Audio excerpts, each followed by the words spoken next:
নববর্ষ নিয়ে গতকাল আমি একটি ভিডিও বানিয়েছি। আমি যেখানে বলবার চেষ্টা করেছি যে নববর্ষে এই নতুন বছরে বাংলাদেশে যে বিকৃত যে ঘটনাটি ঘটল, মাননীয় প্রধানমন্ত্রী শেখ হাসিনার একটি বিকৃত অবয়ব বানিয়ে আনন্দ যাত্রার নাম দিয়ে সেটা যাত্রা করলো।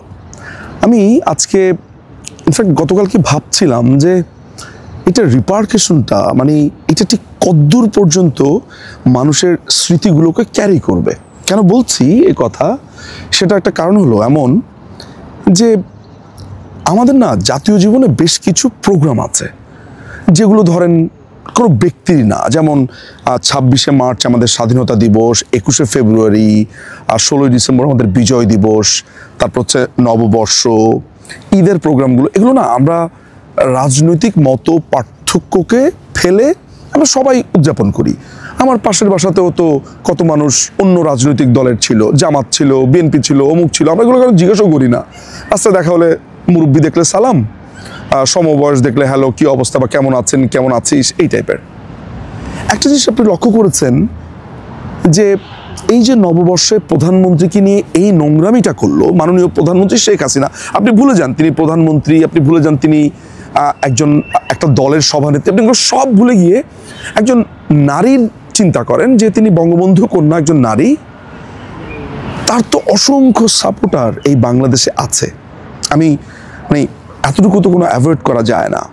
তাহলে এই প্রোগ্রামের মধ্য দিয়ে আমরা যারা আওয়ামী লীগকে সমর্থন করি বা যারা মুক্তিযুদ্ধ, বঙ্গবন্ধু, আওয়ামী লীগ করে না কিন্তু মুক্তিযুদ্ধ, বঙ্গবন্ধু, মুক্তিবুদ্ধির, তারা কিন্তু কোনো না কোনোভাবে এইটা মনে করে নিল যে এই ফারুকী, এই বস্তির ছেলেটা একটা আস্ত টোকাই, এই সম্পূর্ণভাবে আমাদের এই জাতীয় প্রোগ্রামটাকে আলাদা করে ফেললো। খেয়াল করে দেখেন, আওয়ামী লীগের সবচাইতে বড় রাইভাল কারা? বিএনপি।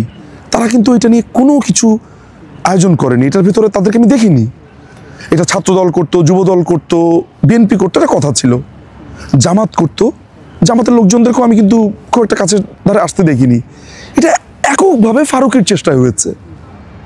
ভেবেছেন যে আমাদের মধ্যে কীরকম একটা ফাটল ধরিয়ে দিল, মানে সাধারণ মানুষের মধ্যে। এই ফাটলটা কিন্তু এমনভাবে আমার বুকে স্কার দিবে বা দিয়েছে। আমি আজকে একজনের সাথে কথা বলছিলাম, তিনি বলছেন যে ভাইয়া আমি কিন্তু আপনাদের আওয়ামী লীগ দল করি না, আমার কাছে খারাপ লেগেছে যে শেখ হাসিনা একজন নারী বা হোয়াট এভার, তিনি তার যদি কোনো ধরনের কিছু অপরাধ অন্যায় কারো মনেও হয়, ঠিক আছে আপনি লিগাল প্রসেসে যান, যা ইচ্ছা, কিন্তু আপনি তাকে নিয়ে নোংরামিটা কেন করবেন? এইটা কিন্তু তার মানে হচ্ছে এই নববর্ষকে ভবিষ্যতে মানুষ মনে করবে যে এইটা মনে হয় ফারুকিদের প্রোগ্রাম, এটা মনে হয় যে টোকাইদের প্রোগ্রাম, এটা আমাদের না। তার মানে সমাজের একটা অংশকে, সেটা শুধু আওয়ামী লীগ না, যারা মুক্তিযুদ্ধ, মুক্তবুদ্ধি, বঙ্গবন্ধু, এদেরকে আপনি আলাদা করে দিলেন। এরা কিন্তু আর কোনো দিন এই প্রোগ্রামটা এই রমনার বটমূলে গিয়েও করতে পারবে না, চারুকলাতেও যাবে না, তারা যোগ দেবে না। এই যে আপনি ইনক্লুসিভ বাংলাদেশের কথা বলছেন, একটা একত্রিত বাংলাদেশের কথা বলছেন, এই বড় আঘাতটা বাংলা 1432, ইংরেজি 2025 সালের এই 14ই এপ্রিল বা পহেলা বৈশাখ বাংলা, এই আঘাতটা এই মাথা ছোলা ফারুক এনে দিল।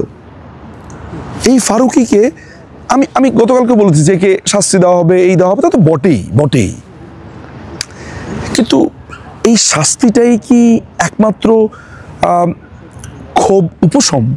কিন্তু এই যে একটা লম্বা স্কার ফেলে দিল সমাজে, বুকে, হৃদয়ে, মন, মজ্জায়, ভেবে দেখেছেন যে এইটার কিভাবে আপনি এটা ট্রিটমেন্ট করবেন? এই যে সমাজকে দুটো ভাগ করে দিয়েছে, ভাবুন, এটা ভাবতে থাকুন। দেখুন তো যে এই লোকটি যখন বাংলাদেশের শুরু করেছে, যখন বাংলাদেশ নাটক শুরু করেছে, ভাষাটাকে বিকৃত করেছে। তারপর লিটনের ফ্ল্যাট, নোংরা সমস্ত শব্দ আমদানি, আমাদের কালচারটাকে সে একটা নোংরা জায়গাতে নিয়ে গেছে। ঠিক আমাদের ভেতরে যে একটা শেষ পর্যন্ত একটা পলিটিক্যাল একটা একত্রীকরণ একটা ব্যাপার ছিল, সেটাকেও নষ্ট করে দিয়ে গেছে। এই লোকটি চলে যাবে, অস্ট্রেলিয়াতে সে বাড়িঘর করে ফেলছে অলরেডি, এই মাথা ছোলা ক্যাপ পরে তিশাকে নিয়ে ভাগবে। কিন্তু আপনার এবং আমার আমাদের ভেতরে যেই বিভাজন তৈরি করেছে সেটির কি হবে? অনেক ধন্যবাদ।